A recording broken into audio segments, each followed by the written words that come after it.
What's up, guys? I'm SaltEMike, and this is your Star Citizen Weekend Review for April 18th, 2022. We are still in the PTU for 3.17. There's going to be so many knock-on effects with this.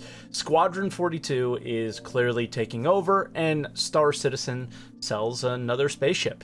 What's new? All that and more on today's Week in Review.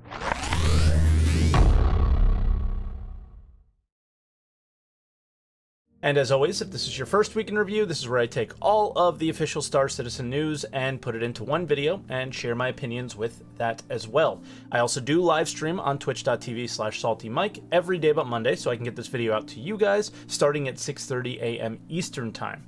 I do have a second channel too where we react to videos and all sorts of stuff like that, so feel free to check that out if you haven't yet. Now, let's get into it. We don't have a lot to get through, but there are some things. For patch notes, we had 3.17R on the PTU, where they did a rebalance of ship inventory capacities. They didn't tell us if they made them too big or they made them too small or whatever. If you saw the change, let me know in the comments what it was.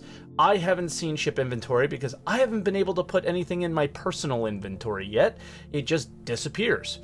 For bug fixes, the classic quantum drive should work is right there at the top where it belongs.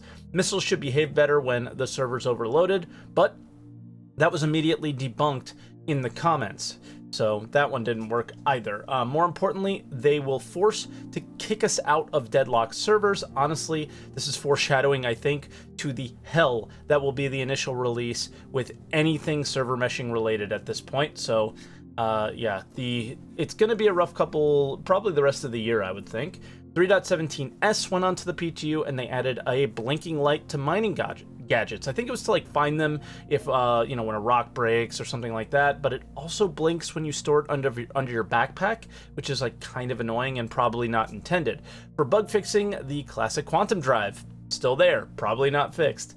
ROC minables should not be under collision anymore, so if you mine on aerial like I do, you'll be happy to see that one. And then just more crash fixes, but still no live patch. And then moving on to roadmap Roundup, we had a small one, but there's some notable things here. For progress tracker changes, mag stripping.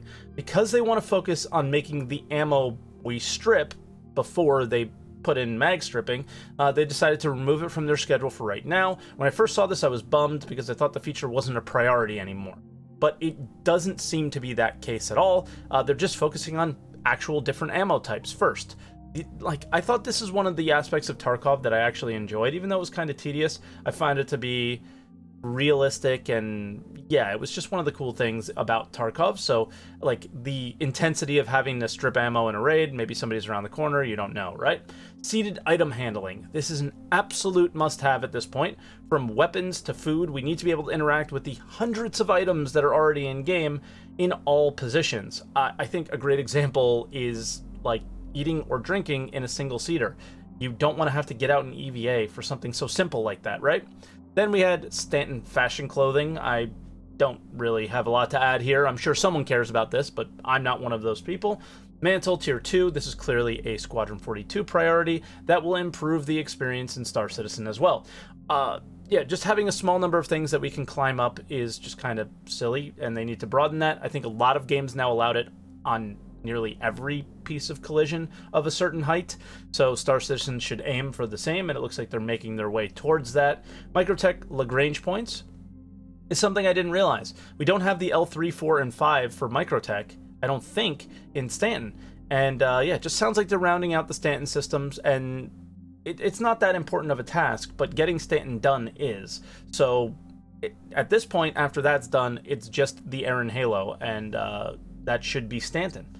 Then sliding is the last thing, a mainstay in a lot of FPS games now, but Star Citizen doesn't want to be different in that regard, which is understandable. I'm a little nervous for this one, though. Given how bad the animation and how clunky force reactions are, I don't expect a very decent experience from sliding in the Tier 0 version of this or whatever, but if they want Squadron 42 to be good, it better be smooth.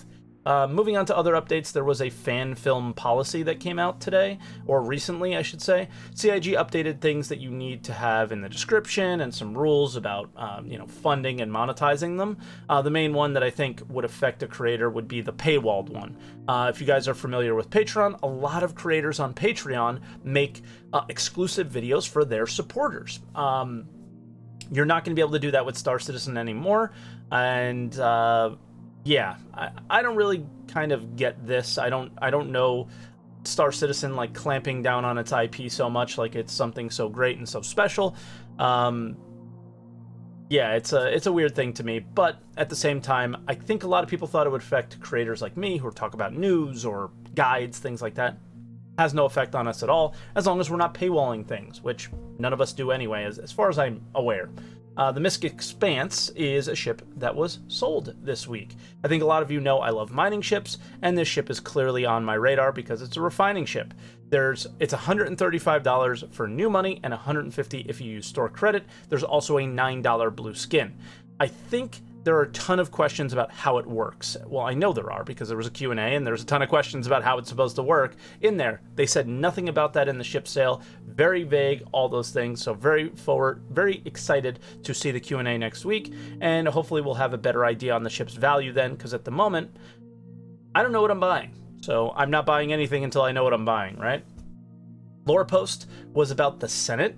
Lobbying in the Senate in particular, specifically about a food company, but also about Anvil. And I'm not going to lie, I would love to see things like this in the game at some point, where you read some lore, you read a news article or something about the universe that you're playing in, and it can inform decisions on maybe where you go and buy and sell and things like that, right? But yeah, that's what I'm looking forward to in the future for Star Citizen. Then the last thing was a sneak peek, which appears to be the Corsair's cockpit, classic Drake, I think the ship, and a lot of people are looking forward to this thing, but the engineering role on this ship I'm sure will be interesting as well one day. So yeah, that's the Corsair, and that does it for this video. There was no video updates this week.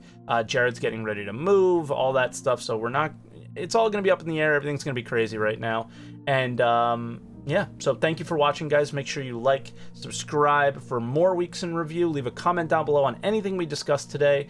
And yeah, thank you to all the new members and everything as well. You guys are really awesome. I'm just blown away all the time you guys are joining the channel, even though I don't say it. So there's me thanking you guys, and I really appreciate it. So thanks for watching again, and I'll see you guys next week.